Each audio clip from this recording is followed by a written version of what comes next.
Pahayag. Unang kabanata. Ang sulat na ito ay tungkol sa mga bagay na inihayag ni Hesukristo na mangyayari sa lalong madaling panahon. Ibinigay ito ng Diyos kay Kristo upang maihayag naman sa mga naglilingkod sa Diyos. Kaya inihayag ito ni Kristo sa lingkod niyang si Juan sa pamamagitan ng anghel na kanyang isinugo. Ako si Juan, at pinapatotohanan ko ang lahat ng nakita ko tungkol sa inihayag ng Diyos at sa katotohanang itinuro ni Hesukristo.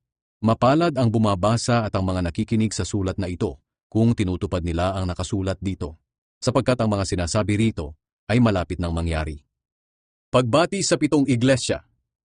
Mula kay Juan, para sa 7 iglesia sa probinsya ng Asya. Sumainyo nawa ang pagpapala at kapayapaang galing sa Diyos, sa Espiritu, at kay Hesukristo.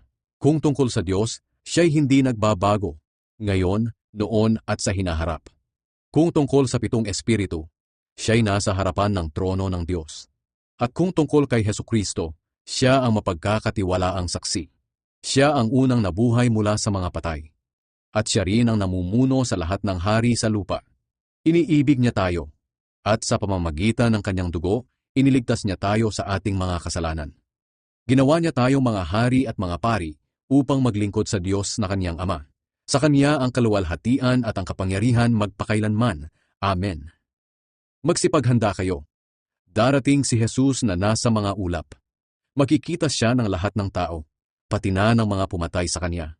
At iiyak ang mga tao sa lahat ng bansa sa mundo, dahil sa takot nilang sila ay parurusahan na niya. Totoo ito, at talagang mangyayari. Ang Panginoong Diyos ang makapangyarihan sa lahat. Kung ano siya noon, ganoon din siya ngayon, at maging sa hinaharap. Kaya sinabi niya, Ako ang Alpha at ang Omega. Nagpakita si Kristo kay Juan. Ako si Juan na kapatid ninyo at kasama sa paghihirap, paghahari at pagtitiis dahil tayo ay na kay Jesus. Itinapon ako sa isla ng Patmos dahil sa pangangaral ko ng salita ng Diyos at ng katotohanang itinuro ni Jesus. Noong araw ng Panginoon, pinuspos ako ng banal na espiritu. At narinig ko ang malakas na tinig na parang tunog ng trumpeta mula sa aking likuran.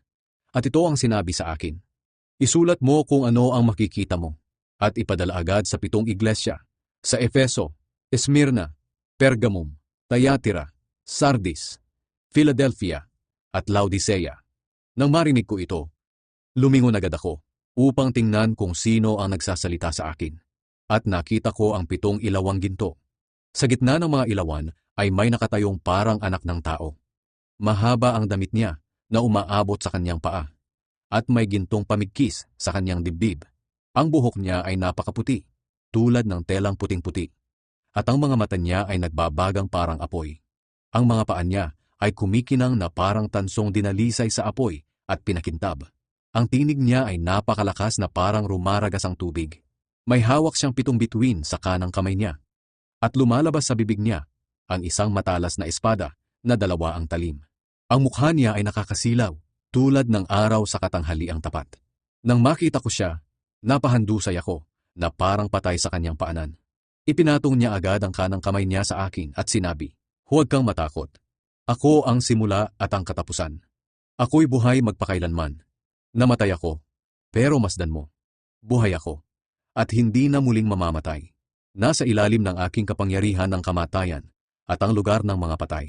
Kaya isulat mo ang mga bagay na ipinapakita ko sa iyo, ang mga bagay na nangyayari ngayon, at ang mangyayari pa lang. Ito ang ibig sabihin ng 7 bituin na nakita mo sa kanang kamay ko, at ang 7 ilawang ginto.